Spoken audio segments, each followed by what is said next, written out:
Hola, mi nombre es Mariana Gutiérrez y hoy les voy a hablar de la Corte Penal Internacional y su relación con Colombia. Voy a hacer un pequeño análisis, pero antes de ver la relación jurídica que tiene Colombia con la Corte Penal Internacional, debemos hacer una breve historia de esta. Con las atrocidades cometidas por los alemanes y japoneses en la Segunda Guerra Mundial, globalmente las naciones se vieron obligadas a crear una corte donde se pudiera juzgar en general delitos de lesa humanidad. Sin embargo, fue solo después del genocidio atroz en Yugoslavia en la década de los 90, en el siglo pasado, que se organizó como tal, creada de la mano de la ONU. Este tribunal, llamado también Corte Penal Internacional, es un tribunal de justicia internacional permanente cuya labor es juzgar a las personas acusadas de cometer crímenes de genocidio, guerra, agresión y lesa humanidad.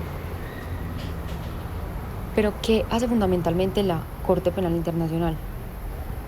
Para los estados parte de la Corte Penal Internacional es un complemento de su jurisdicción, lo que significa que cuando un estado está juzgando o ha juzgado un caso, la Corte Penal Internacional no puede entrar a conocer del mismo, a menos que se demuestre que conforme a los principios del debido proceso, reconocidos por el derecho internacional, dicho estado no quiere o no puede llevar a cabo el juicio.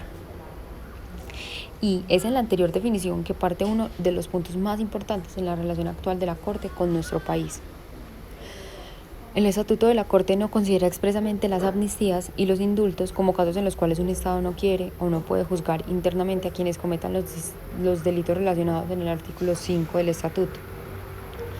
Sin embargo, sí existen razones para pensar que las amnistías no permiten que se conozca la verdad acerca de la comisión de ciertos crímenes e impiden que se responsabilice, aunque sea formalmente, a los culpables.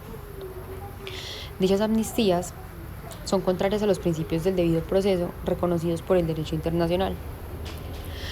Los países parte del organismo son aquellos que han firmado los estatutos básicos, caso de Colombia, pero cada país puede hacer acuerdos y convenios de cooperación en investigación y demás.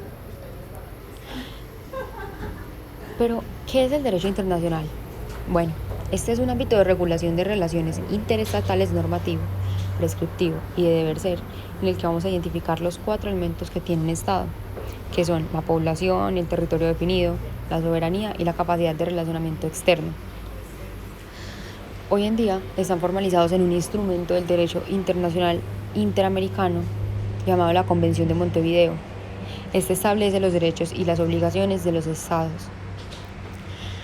De hecho, al hablar de sujetos plenos de derecho internacional, su característica principal es que puede producir normas de derecho internacional de manera constante, vigente y válida. Y el único otro sujeto que tiene esa calidad son las organizaciones internacionales. Digamos que hasta 1945 la dimensión interestatal era claramente externa, pero a partir de esta fecha encontramos 2 casos contradictorios. En primer lugar, se universalizan los estados, ya que hoy en día hay 193 países en la ONU y la Carta de las Naciones Unidas fue firmada por unos 57 estados aproximadamente. Al mismo tiempo, encontramos que se genera un mayor número de organizaciones internacionales que permean el ordenamiento jurídico de los estados por vías distintas a la ratificación o práctica constante, como es de costumbre. Esto anterior es pieza fundamental en el contexto del tan cuestionado acuerdo de paz con el cartel de narcoterroristas llamado FARC. ¿Esto por qué? Porque los críticos de dicho acuerdo sugieren que los delitos de lesa humanidad, que deberían ser juzgados fuera del acuerdo, serán ilegalmente indultados por la JEP y que deberían entonces pasar a manos de la Corte Penal Internacional. Bueno, este fue mi pequeño análisis, muchas gracias.